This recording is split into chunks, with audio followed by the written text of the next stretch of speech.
The U.S. has imposed fresh sanctions on Russia over a nerve agent attack in the U.K. A former Russian double agent living in Salisbury, Sergei Skripal, and his daughter Yulia were poisoned in March.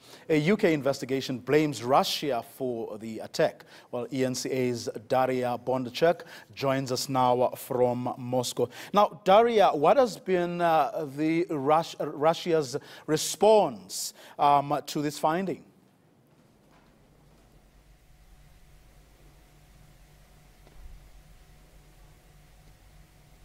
Well, the Kremlin earlier today described this U.S. move as absolutely unacceptable and contradicting international law. The presidential spokesperson, Dmitry Peskov, said that such a move is absolutely unfriendly and at odds with the constructive atmosphere, at least during the earlier summit between the two presidents in July held in Helsinki. Moscow, this summit here was seen and widely interpreted as a positive step that could open new windows for restoring ties between Moscow and Washington. Certainly, Moscow was hoping for a constructive dialogue and sort of constructive atmosphere to settle in between the relations between the countries.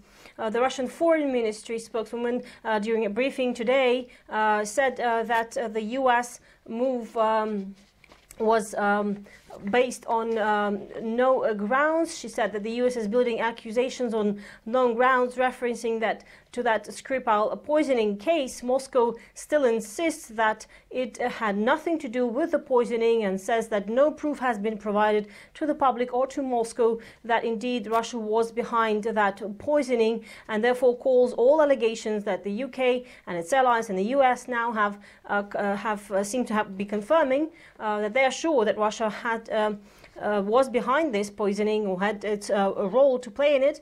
Russia denies all these allegations, saying there's been no proof, and saying therefore these sanctions are absolutely unjustified. Furthermore, the Foreign Ministry spokeswoman said that Russia again should not be talked to from a position of force and that it will retaliate. However, she did not elaborate on what sort of retaliation that could incur.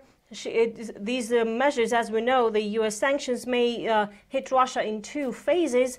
One that will come into force later in this month, on August 22, or around that date, would basically restrict the exports of sensitive products of so-called dual use or sensitive national security related goods, as the U.S. put it.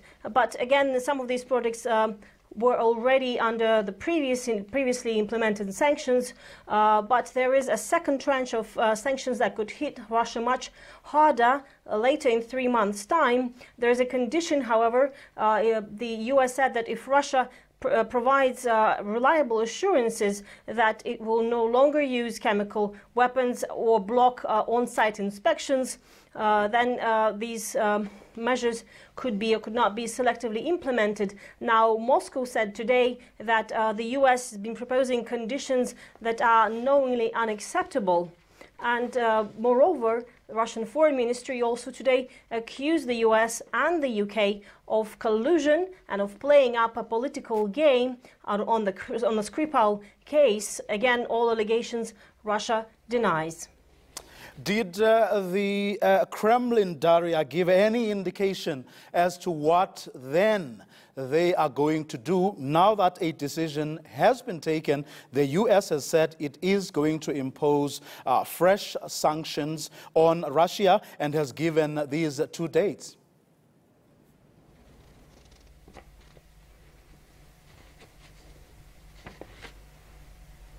Well, the Kremlin did not elaborate either on what sort of sanctions those will be, but the Foreign Ministry said that they will be in the same spirit as any U.S. restrictions.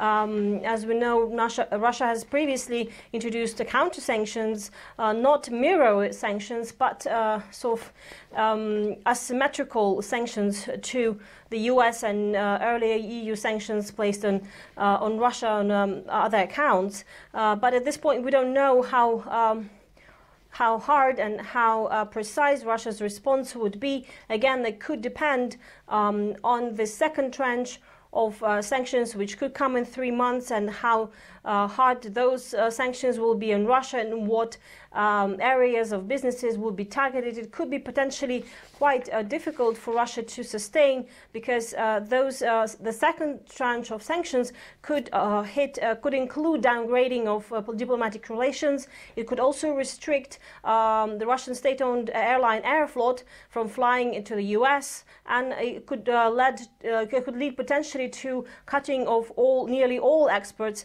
and imports, except for some foods imports that are in place between the two countries.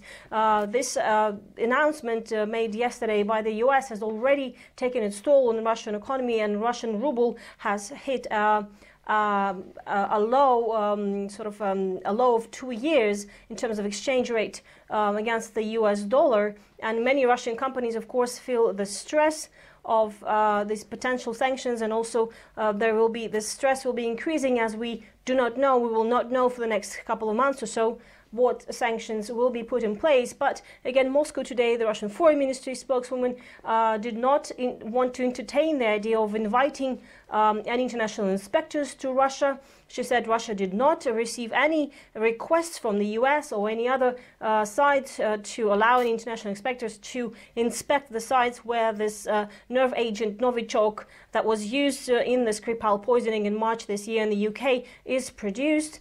She insisted that Russia has always implemented all of its and stood by its obligations under all chemical weapons use conventions, and therefore saying that there's no case to suspect that Russia could have violated any of those conventions or gone against them. And Russia again continues to deny that it was behind the Skripal's poisoning, and has called this move by the US to slap it with new sanctions unfriendly, illegal, and absolutely unacceptable. Okay, Daria, let's leave it there for now. Daria, our correspondent in Moscow, keeping an eye on that story. The U.S. has imposed fresh sanctions on Russia over a nerve agent attack in the United Kingdom. Of course, as she just said, the Kremlin is denying all of that.